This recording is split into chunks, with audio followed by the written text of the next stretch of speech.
some conversation in the background, so I apologise if that's the case. But yeah, today we're going to do a little bit of a ramble. We've got some gum, some strawberry extra again, which we're going to pop a few pieces in, and today's ramble is just a little bit about some D&D stuff. So I wanted to talk about specifically, I guess it's a ramble, but it's also got some talking points, but I wanted it to really come across more of a ramble than anything else. But the ramble has a theme, and I want to talk about about Lost Mine of Phandelver, which is one of the D&D modules that I run quite a lot, now otherwise known as the Shattered Obelisk, Phandelver Below the Shattered Obelisk, which contains the starter set module, Lost Mine of Phandelver, as well as a secondary adventure, which is the Shattered Obelisk. So let's get the gum in and start this off. So today I wanted to just chew some gum and talk about a few things that I changed with the Lost Mine of Phandelver when I ran it, or when I have run it and still do now. Some of these aren't going to work for everyone. Some of them are just going to be maybe not necessarily obsolete, but yeah, less useful now. But I want to talk a little bit about it. In fact, some are more reinforced, unfortunately. So I've got the book here, but we're not really using it much. It's really just for show.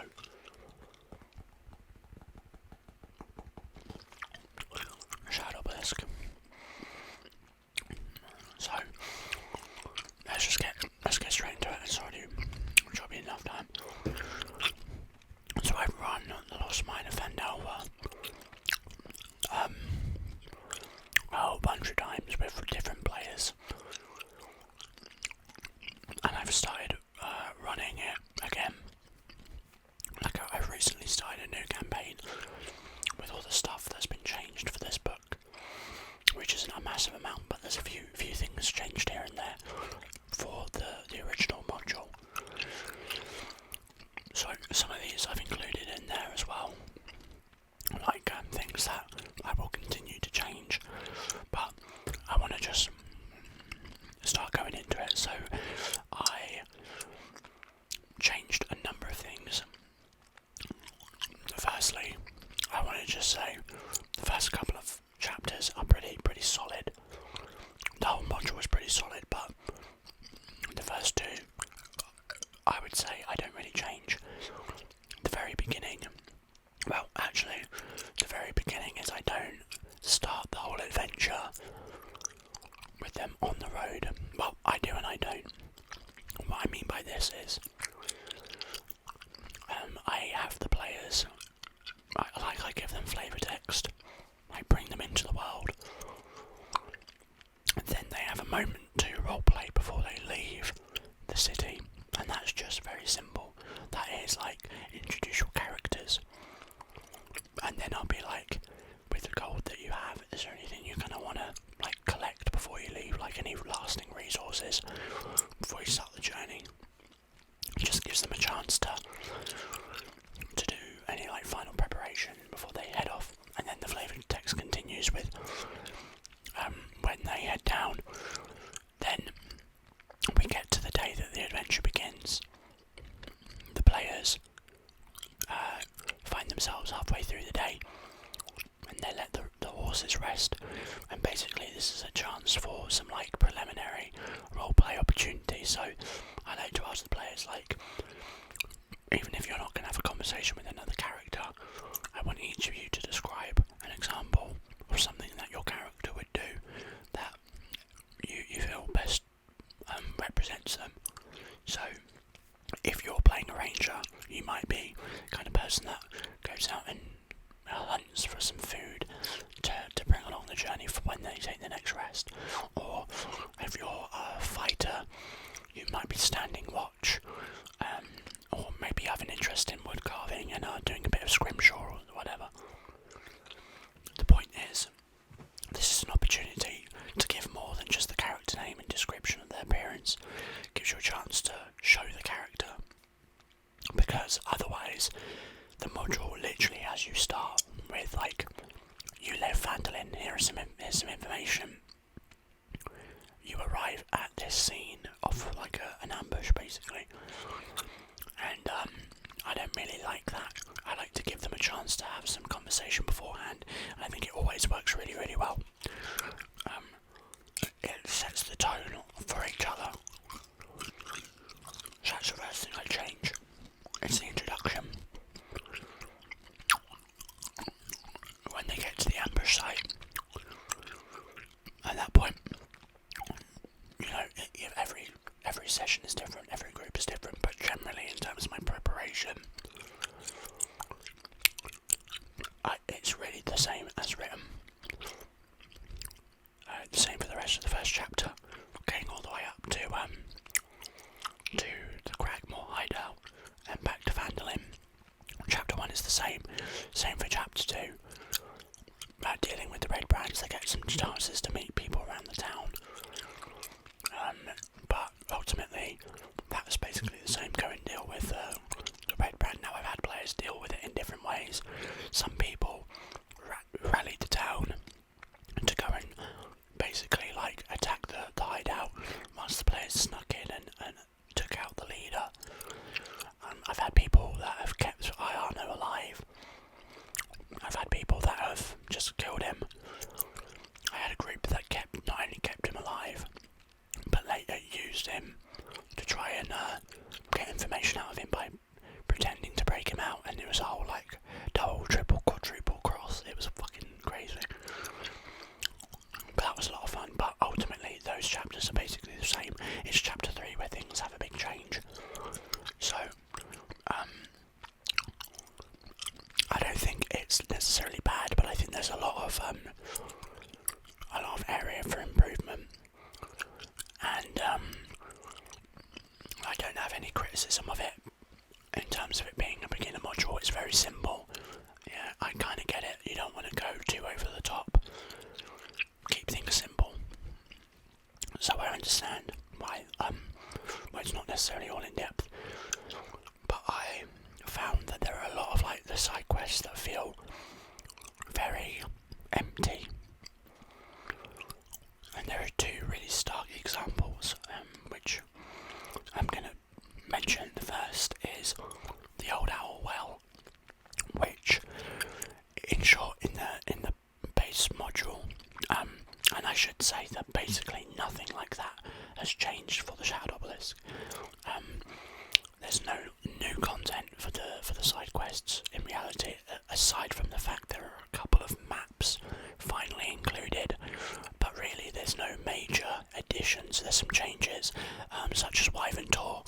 In the original it was an orc encampment, but now it's just bandits led by an orc.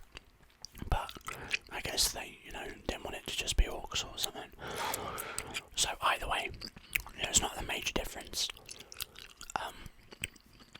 So in the base module, players go to this Old Owl Well usually because they've got a quest to go and understand why there's some undead in the area. Otherwise they might just stumble upon it. If they go that way, they come upon a set of old ruins. Now, this is one of the places where there's a new map. Originally there was no map for this, and there didn't really need to be one, to be honest. But basically, the players arrive, they're attacked by some zombies. The leader will call them off and talk to them, and he's a Red Wizard of Fate, and he basically just tells them that he's like investigating here, and that's really it. There's no real quest there. This is the first thing I changed. I didn't like that. I wanted there to be more of a reason to be here, more of a relationship to build, and more to just exist. So I created a mini dungeon.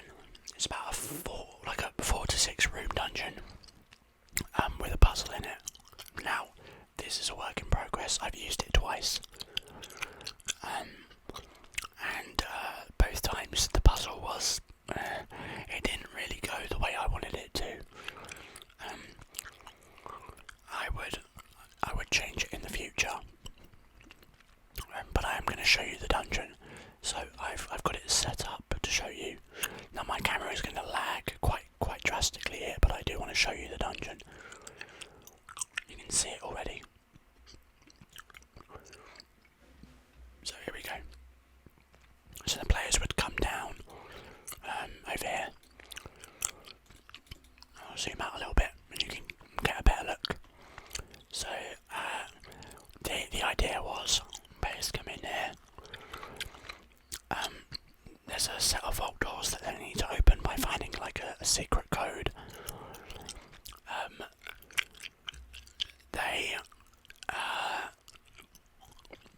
The secret code is in this very far room, and they can only get here by passing this room which has got the puzzle in it. So they have to bypass this puzzle, which requires them to understand some arcane runes and basically follow the right path across. And once they get across, they can choose to either go through this submerged room, which has a water elemental in it, or go through this room with a bunch of bugs and brick. Either way, they get here, find a book that tells them the answer, and they can open this door. This room here is a secret office that offers some clues if they're struggling with this puzzle. Now on the surface it sounds really great, but the puzzle just didn't work very well. The vault room here has some magical items in it, and it just gives the chance for players to pick up a few more magical items. So I'm going to move off of this now because it is gonna... Oh, is it? Okay, I think that's why I've frozen the stream, but probably that. Yeah, that's why I don't stream with Roll20. And my webcam here is just a bit of a shit show. So, yeah, it worked alright. It wasn't perfect, it was alright. But I intend to still use the dungeon. I'm going to adapt it a little bit, but I think it's a really good thing to do, because otherwise that location kind of feels pointless. And gives some chance to meet Cost and get to know him. You could kill him right off the bat and try and explore yourself, or keep him with you. And basically in the end, there is this bone narco that came up in the final room, and the players had to choose between betraying Cost and killing the Naga, or the other way round. And both times they went and fought the wizard. So because of that, I want to keep it in. It was a lot of fun. The players enjoyed it, so I intend to keep it in. And it kind of sets the tone for future adventures. All the dungeon crawls that happen later in the module. It's a good kind of like tonal set for it. So that's why I want to use that again.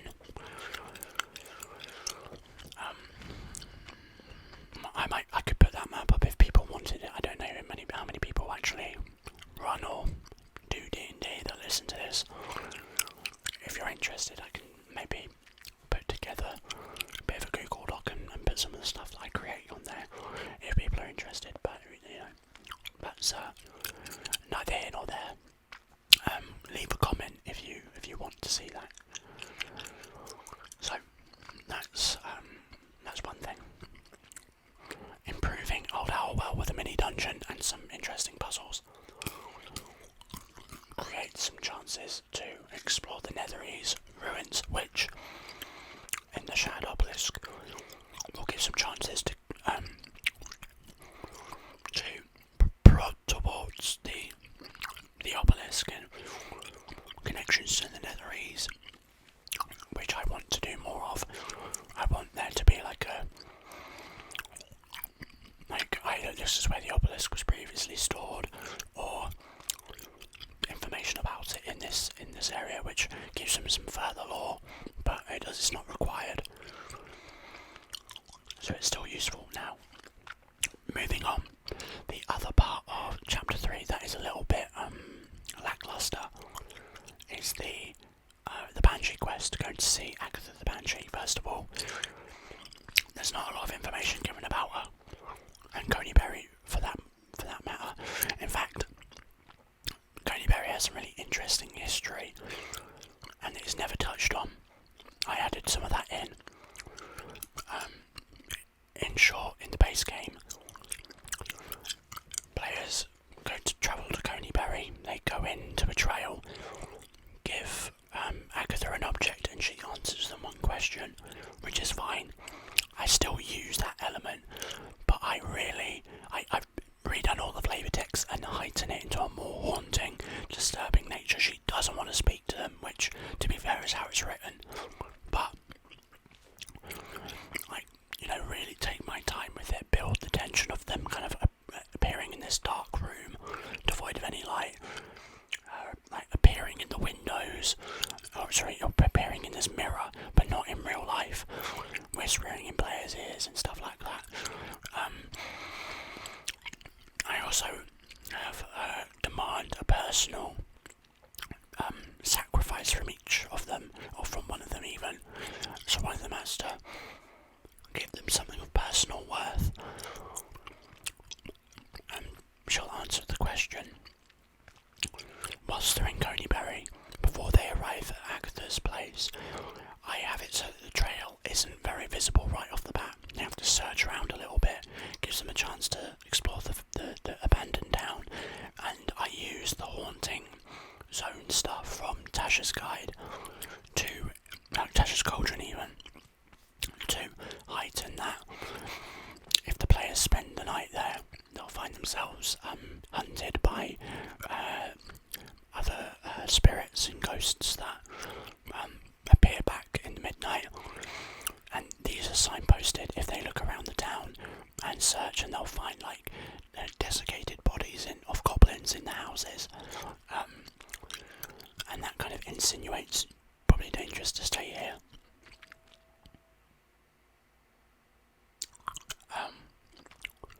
So that's a couple of things for that.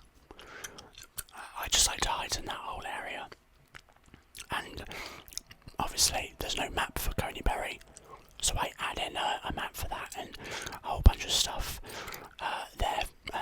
Kind of talk through some of the buildings. It's not a major location, but I think the map makes a difference, and having some fights go on there that I have previously flavoured as waves and waves of ghosts, and they have to survive. It's not about killing all the enemies, it's about surviving. I think it's 5 rounds or so, and then the ghosts all just disappear, and the point is it's just not like that. You can't beat you can't just beat the spirits, they will just keep coming back, and it's given some really interesting things, because until that point the players have always been up to under the assumption we kill all the enemies, we win. But when they start respawning every round, more are coming. It's okay, we should probably leave. And I've had players that have survived the rounds and others that have just fucking dipped out of the town, which is very fun. And props, if you can use this zone to really heighten things from players' pasts, anything that might be haunting them, include that. It's a great mini horror area, and that's how I frame it, rather than just go and win a social check. In fact, you don't need the social check if you have the special item. Instead, create a mini horror vibe. So I like that. One of the things I also wanted to just jump in and say is that I also use the Agatha Redemption content, which if I can find it again, I'll link it in the video, to add a bit more depth to that character and some stuff that the players can find out, and a little side quest that they can do as well. Another thing that I do is I include Neverwinter. Now, in the new stuff, it's kind of hard to do that because you really want the players to care more about Phandelver than Neverwinter. But I found every single group that have ever played it want to go to Neverwinter, and the book gives, and the original module doesn't give you anything. Now I understand that. Starter adventure, it's not going to give you everything about the city in a mini adventure. I thought there might be something in the new release, but there isn't. Again, I get it, I understand, but if you're going to do that, I really just think that the whole thing should be removed from Neverwinter. It's within travel distance, it's on all the maps. I just wouldn't have included Neverwinter on the map. I get it's there for a frame of preference, but also when it's on the map, players are interested in it. And it doesn't feel good as a GM to turn around and be like, you can't go there, it's not part of the adventure. So I started including Neverwinter, use a map and the guide to Neverwinter. Again, I'll use another link. I'll drop a link to the website that I found it on. It's a really, really good guide. Gives you super detailed information about the city and some fun homebrew stuff. But I've had players go there and do all sorts of things. Currently have players looking for a merchant they can sell off some dragon bones to. They've got a whole homebrew stuff going on, which is fun. So Neverwinter is a big thing, I think. I don't know how I'll use it in Shadow Obelisk, maybe very, very infrequently if needed, but it's kind of hard to include it and still make them focus on Phandelver, I guess, because you don't want it to be overshadowed. But inevitably there are going to be players that want to go there, and I don't want to just say no, so I include it anyway. But there's a lot of fun stuff to do there, and I've enjoyed adding it. I try to tie some stuff in there, give them some fun stuff to do there related to their backstories, etc. So that's a big change, because that really, really changes the dynamic. Also, if they're going to Thundertree, which is right next to Neverwinter, if the module hadn't had them going up that way for any reason, it'd make a bit more sense. But come on, you're less than a day's journey from Neverwinter, and you're going to tell me the players aren't going to try and go there, even if it's we'll go to Neverwinter, rest, and then head out. There's just not a lot of forethought in that, if I'm completely honest. And like I said, I get it with the original, but with this new book, I thought they might have thought about that a bit more, but evidently not. Moving on from that, one thing I change is adding personal quests and stories into the game, and I don't mean just plonking them down. I mean sometimes changing fundamental elements, and that's a consistent thing I'd say I do. So for example, there's a new game that I'm running right now. Hopefully that player will never see this, but one of them has created a villainous character, and they've placed themselves around Neverwinter, and I've gone, I might just replace the spider, the villain of Lost Mine, with another villain from one of the players' backstories. That would still make sense, and then change a few of the elements, but ultimately, just kind of make them the villain. It makes that player feel wow, this is really fully integrated into the game, and it just seems better. So I will be doing that, and I do that with other things as well. So that would be big things that I change. Be open, and I would, if I was going to give advice to someone, is being open to adapting and changing the module content and include stuff from your players' backstories. It's a lot easier to include that stuff when you link it to the narrative than it is to just not include it until later on, and then make it really separate. So it's just a lot easier to do that, and it's more fun, really. And I've got my last thing here, I guess, to talk about, which is I said I've added a few extra faction quests. The faction stuff in the original was okay, that's fair enough. And in my brief review that I did, my other ramble about this module, the actual new book, I mentioned how the faction quests haven't been expanded on expanded on at all. And in fact, they had the goal to say they don't matter in this module, but they will in proper play Adventurous League or whatever it's called now. And that is just such a fucking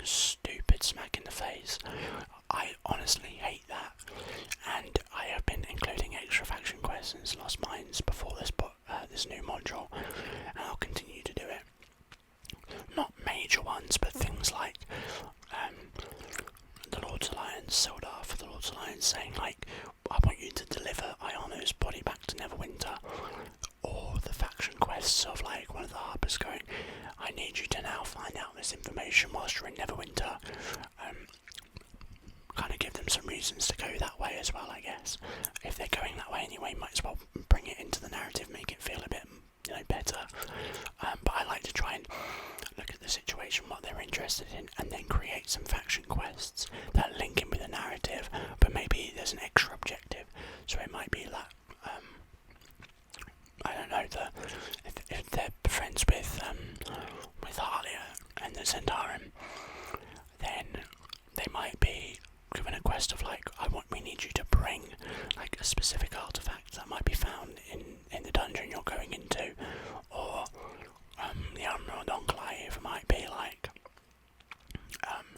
there's an animal that's been captured by this group, we need you to free it, or whatever it might be, and then relate it to stuff that's actually they're going to encounter anyway.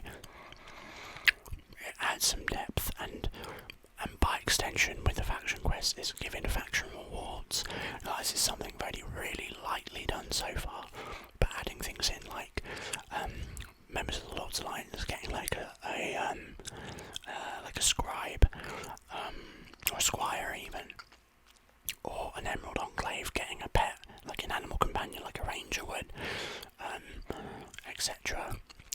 That they're the sort of things I like to try and include that often don't in these modules. And this one, it really feels a bit sad that it's not in there. So I've decided to include a bunch of that stuff, and that's really everything I can think of that I've included. I could have like sat down and made this a way more like expansive chat, but let's be honest, we're here for the sounds, the gum chewing and the rambling, not for in-depth reviews of the modules. It's just a topic I could talk about for hours, and I do, and that's why I'm doing it. But if you did find it useful, that's pretty cool. If you enjoyed the sounds, that's awesome as well, whether you're into D&D or just into ASMR and whispered gum ramble stuff. Yeah, either way, either one of those, that's cool. So that's going to bring us to the end, I think. Unfortunately, I know, very sad. I'm sure there'll be more of these. I'll just ramble about D&Ds and modules at another point, or just other things in my life. I don't know. So, if you enjoyed the video, I would really appreciate a little like. It goes a long way. You think it doesn't, but it does. Just that one like can make a big difference. It makes a difference to my day. I look at it and go, oh, that's nice. It gives me a little smile. If you subscribe, then that's even cooler. You get to see a whole bunch of my other content and keep up to date about that. As I'm sure most channels have. Most of the people that watch the channel aren't subscribed, but also recurringly watch. So, if you find yourself with a spare subscription, I won't mind it. But that's enough